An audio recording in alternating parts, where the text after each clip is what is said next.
Imagine a world where beauty was measured by pain, where little girls had their feet broken and wrapped until bones shattered, all for the sake of elegance, and where women painted their faces white with deadly powders to look pure and noble. In ancient China, beauty wasn't just about appearance.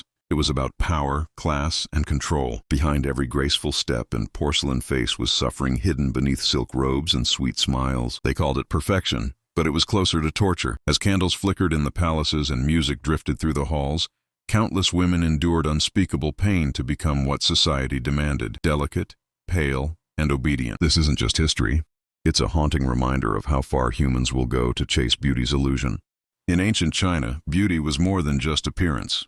It was a reflection of virtue, status, and refinement. A woman's looks defined her place in society, her marriage prospects, and even her family's honor. The ideals of the time celebrated fragility, purity, and grace. Women were expected to move softly, speak gently, and appear almost otherworldly. The concept of beauty was deeply influenced by Confucian beliefs, where obedience and delicacy were considered the highest feminine qualities. Soft skin, pale complexion, slender features, and tiny feet became symbols of nobility and self-discipline. To be beautiful was to embody control and restraint, a living piece of art molded by culture and expectation. But behind this elegance was an unspoken truth. Beauty wasn't about freedom or self-expression. It was about fitting into a perfect image crafted by a society that valued appearance over pain. The practice of foot binding began as a symbol of status and beauty, but soon became one of the most painful and oppressive rituals in Chinese history. It started when little girls, barely 5 or 6 years old, had their feet tightly wrapped in long silk bandages, bending their toes beneath the sole until the bones broke and reshaped into what was called the lotus foot, ideally no longer than 3 inches. Each day the bindings were tightened to maintain the shape, causing unbearable pain, bleeding, and infection.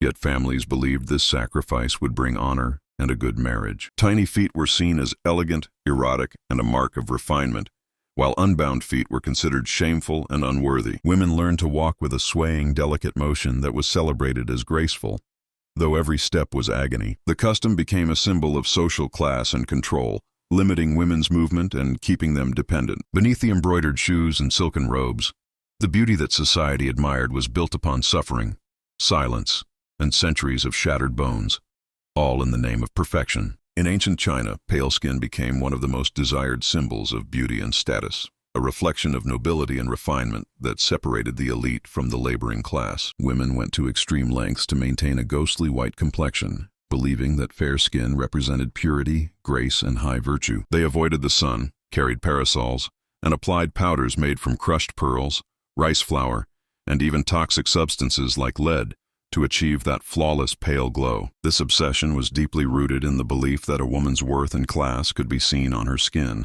The whiter she appeared, the more delicate and noble she was thought to be. But behind the serene faces and porcelain beauty lay a hidden danger.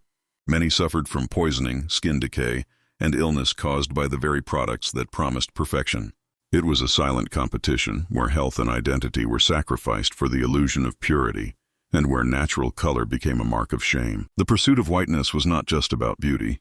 It was about belonging to a world that equated fairness with power and saw every shade of difference as imperfection. As centuries passed and China began to open to the modern world, the cruel beauty traditions that once defined womanhood slowly began to fade. The late 19th and early 20th centuries brought reform movements, foreign influence, and education that challenged the old beliefs of beauty through pain. Foot binding, once a symbol of grace, started to be seen as barbaric and backward, and by the early 1900s campaigns emerged urging families to let their daughters walk free. Slowly, bandages were unwrapped and women began to reclaim their natural steps. Though the physical and emotional scars often lasted a lifetime, the obsession with white skin, however, never truly disappeared. It simply evolved with time, shifting from toxic powders to modern creams and filters, still echoing the same ancient ideals of purity and perfection. The end of these practices marked more than just the fall of old traditions. It symbolized the awakening of a generation of women who no longer wanted beauty to mean suffering. It was the beginning of freedom, the quiet revolution of walking proudly in one's own skin. The hidden costs of these beauty obsessions were devastating, leaving generations of women crippled, scarred, and silenced beneath the weight of tradition. For many, the pain of bound feet never faded. Infections rotted the flesh, bones deformed permanently, and even the simplest steps became lifelong agony. Those who pursued the pale ideal paid their own price, as poisonous powders of lead and mercury slowly destroyed their skin, hair, and health, turning beauty into a slow, invisible death. Yet society praised their suffering, calling it elegance. It wasn't until the late 19th and early 20th centuries, when reformers and modern thinkers began questioning these cruel customs, that change began to stir. Western influence, education, and women's rights movements exposed the cruelty behind the illusion of grace. Foot binding was finally banned, though it lingered in secret for decades.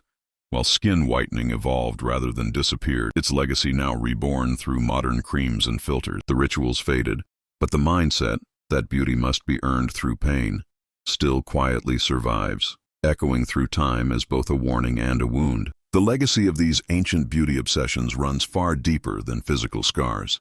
It shaped how generations of women saw themselves and their worth. Bound feet and pale faces became symbols of discipline, obedience, and sacrifice, teaching girls from a young age that their value depended on how much pain they could endure to please others. Even after the bindings were unwrapped and the powders washed away, the psychological chains remained, carrying into modern times the belief that beauty requires suffering and perfection is the only path to acceptance. The echoes of those ideals can still be felt today, in whitening creams, plastic surgeries, and filters that chase the same impossible standards in softer forms. What began as control disguised as culture turned into generations of women doubting their natural selves. Yet in their endurance there's also resilience, a quiet strength that outlived the cruelty meant to contain it, reminding us that true beauty was never meant to hurt.